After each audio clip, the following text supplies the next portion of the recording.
Hey, what's up? Welcome back to True Crime Unraveled. I'm your host, Robert. The document I want to go over tonight is the pen trap and trace. And I still can't believe that Judge Hippler uh, denied everything. That was a very big letdown for me. I thought for sure he would at least give them the full Franks. Where I guess on the 24th of January, he gave them a partial Franks hearing because Franks is just supposed to be the judge and the defense. Well, this judge made it the judge, the defense, and the prosecution. That's not a normal Franks hearing, and that right there told me that this judge is a hardline judge. He don't really put up with anything from the defense or the prosecution,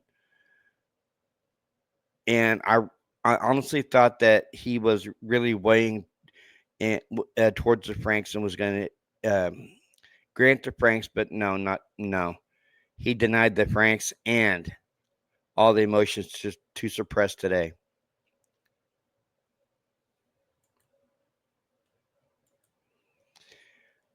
Within hours of receiving the return for the first AT&T warrant, Detective Brett Payne applied for a second warrant to AT&T, this time to obtain records associated with the defendant's cell phone number for the prior 6 months, as well as for the installation of a pen register and trap and trace device for the number. See States Exhibit S1 to pen trap objection. The records sought were call detail records for cell sites with cell sites for all voice, SMS, and data connections. These records were further defined to include subscriber account information, device identifying information, usage and location information, to include cell site positions, information, addresses of cell towers used by the device, and subscriber identity information for customers who contact or are contacted by the device. Again, Detective Payne's search warrant affidavit set forth in great detail the circumstances of the crime and the scope and results of the investigation as for that date, including any analysis of the data received from the first AT&T warrant. Uh, this information, according to Detective Payne, showed that the estimated location for defendant's cell phone during the 48 hours before and after the homicides were consistent with the movement of the suspect vehicle seen in the various surveillance videos, he stated. Now, I want to get back to the his video was seen in these various surveillance videos. Where was this video seen at? I know they got him on video in the Albertsons parking lot, and I know in August of 2021 they pulled him over in the Walmart parking and by Walmart. So where was his car actually seen in these videos? That's what I would like to know. Based on my training and experience and the facts of the investigation thus far, I believe that Kohberger, the user of the 8458 phone, was likely the driver of the white Elantra that is observed departing Pullman, Washington, and that this vehicle is likely suspect vehicle one. Now, they said likely. They didn't say it is suspect vehicle one. They said likely. Additionally, the route of travel of the 8458 phone during the early morning hours of November 13th and the lack of the 8458 phone reporting to AT&T between 2:47 and 4:48 is consistent with Kohberger attempting to conceal his location during the quadruple homicide that occurred at the King Road residence. As a result, I am seeking historical CSL CSLI from June 23rd, 2022 to current prospective location information and a pen registered trap and trace on the 8458 phone to aid in efforts to determine if Kohberger stalked any of the victims in this case, prior to the offense, conducted surveillance on the King Road residence, is in contact with any of the victim's associates before or after the alleged offense, any locations that maintain evidence of the murders that occurred on November 13th, 2022, the location of the white Elantra registered to Kohberger, as well as the location of Kohberger. See, well, that right there, stalking of the victims. We already know that there was no stalking, there was no connection to the victims, because Bill Thompson stood up in open court, said there is no proof of stalking.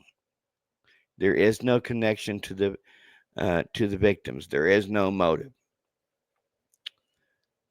A search warrant for the information requested by Detective Payne was issued by the magistrate later that same day. The warrant stated, in relevant part, Brett Payne, having given me proof upon oath this day, showing probable cause, establishing grounds for issuing a search warrant, and probable cause to believe that there are records related to the crimes of homicide at 1122 King Road in Moscow, Idaho, and are currently under control of AT&T for historic call detail records for the phone number um, ending in 8548 with cell sites for all voice, SMS, and data connection between June 23rd, 2022 to present. Okay, why are they going clear back to June 23rd when he had just gotten to Pullman?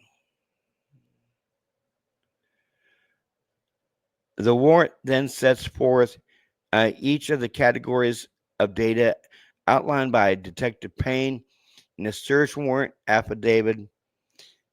In addition, the warrant authorized investigators to install and use a pen register, trap and trace device, and cell site simulator in accordance with IC 18-6719.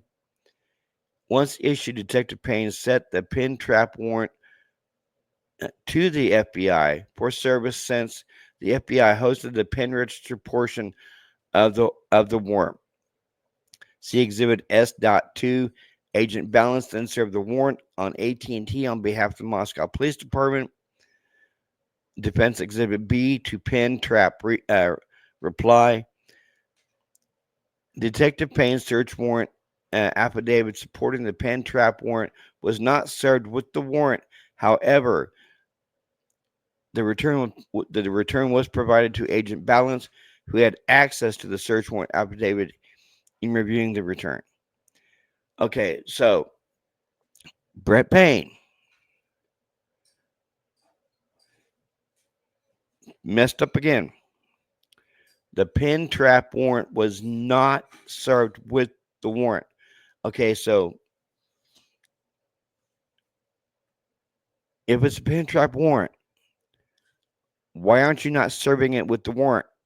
Well, with the other warrant? That don't make no sense. That clearly sounds like incompetence on Brett Payne's part. Seriously. That sounds like incompetence on Brett Payne's part. Why wouldn't you put the pen trap warrant with the other warrant? That don't make no sense.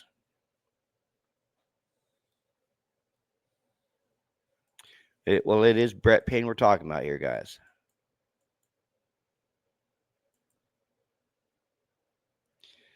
Okay, the next video we're going to be getting into is the Google warrants. I told you this is a really big document, and I'm breaking it down into sections to help you guys digest it better. This is Robert with True Crime Unraveled. I hope you all have a good night and peace.